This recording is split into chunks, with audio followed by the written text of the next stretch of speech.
একটা tape tennis ball মেয়ে থেকে একজন মেয়ে মেয়ে মানুষ তুলে টাকা মরবতের একটা মানেন ফাজিল লোক। চল তো চল।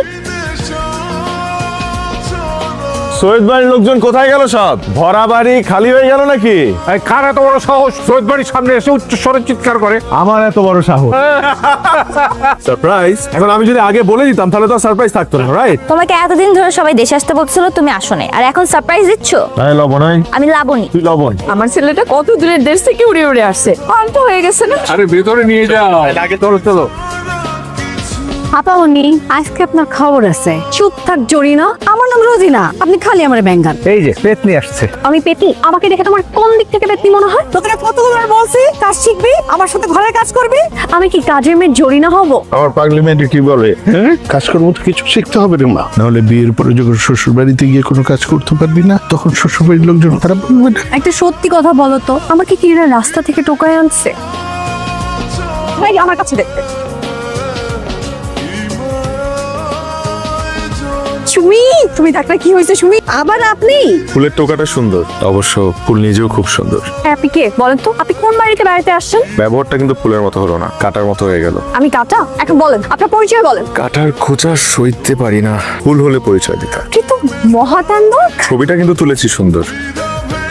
একটা মেয়ের পরিচয় জানা দরকার, কোন বাড়ির বলতে পারবে? ঘটনা কি বলো দেখি? তুমি কি কোনো মেয়ের প্রেমে পড়ছো নাকি? এখনো পড়ি নাই, তবে যে কোনো মুহূর্তে পড়ে যেতে পারি। কোন বাড়ির মেয়ে, নাম কি? ওর নাম লতা। তোর ভাই কি বললো? ভাইয়া যা বলছে তোর শুনলে কলিজা শুকায় যাবে।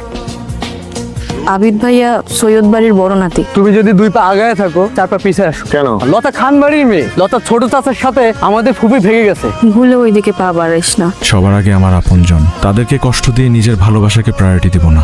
আমার আপনজন সবার আগে, এরপর সবকিছু। তাই দেখ তো, ওকে আমার দিকে তাকায় আসছে?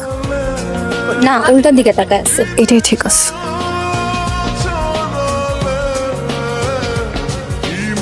দোস্ত, এবার তোর ঘুড়ি কাটবই। ঘুড়ি কাটছি, দৌড়ো দৌড়ো, ঘুড়ি কাটছি, দৌড়ো।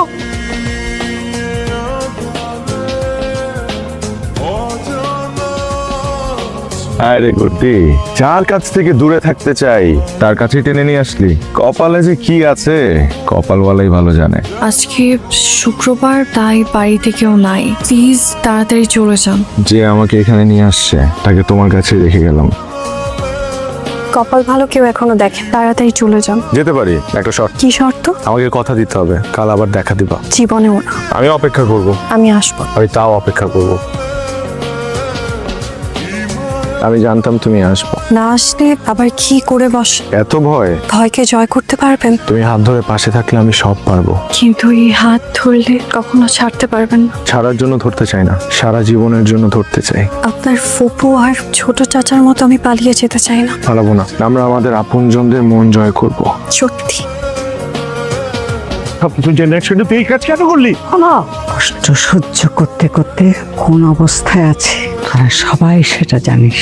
হ্যালো, আমি খান বাড়ি থেকে বলছি। কি মনে করে? আবার পুরনো ক্ষতে রক্তক্ষরণ দেখতে পাচ্ছি। কি বলতে চান? আমি চাই না সে সম্মান ক্ষুণ্ণ হোক। আপনার নাতিকে সামলান। তোমাকে আমি প্রথমবার এবং শেষবার মতন সাবধান করে দিচ্ছি, আর যদি কখনো ওই পথে পা বাড়াও পরিণাম কিন্তু ভালো হবে না। আমাদের পুরনো কষ্টটাকে নতুন করে জাগিয়ে তোলো। বড্ড শখ করে তার নাম রেখেছিলাম পুতুল, কিন্তু সেই আদরের মেয়েটি আজকে আমাদের কাছে মৃত। তুমি আমার বড় নাতি, তুমিও খুবই আদরের। সে যে ভুল করেছে সেই ভুল যদি তুমি করো তাহলে বুকে পাথর চেপে হলেও তোমাকে আমরা মৃত ভাববো। দুদিন পরে তোমাকে দেখলাম, কোনো যোগাযোগ নেই। কেমন আছো? তোর প্লিজ চলে যাও, বাড়ি কেউ দেখলে তোমার ক্ষতি হবে। প্লিজ তুমি চলে যাও। তার বাচ্চা, তুই আবার আইছস? খান বাড়িতে আসার সাহস তুই কোথায় পেলি? তোরা ইজ্জল খান, আমি ব্যবস্থা নিতেছি। ভবিষ্যতে আর কোনোদিন যদি এই ত্রিসীমানায় পা দাও, লতা তো দূরের কথা, তোমার অবস্থা কি হবে সেটা তুমি একবার ভেবে দেখো।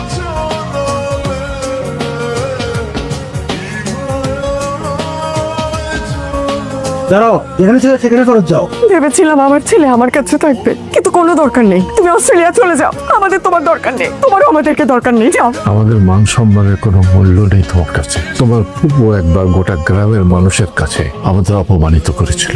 আমাদের আর অপমান করিস না, আমি তোর পায়ে ধরি, তুই অপমান। আমি চলে যাব, অস্ট্রেলিয়া ফেরত চলে যাব। আবিদ ভাই, আবির তুমি কি করে ভাবলা? তুমি আমাকে ছেড়ে চলে যেতে চাইলে আমি তোমাকে চলে যেতে দিব? রাত 12টায় আমি রেল স্টেশনে থাকবো, আমি তোমার অপেক্ষায় থাকবো। দাদা যেন তোমার পায়ে পড়তেছে, তুমি লতার কথা শুনো না। আমি কোথাও যাবো না, ডোন্ট ওয়ারি।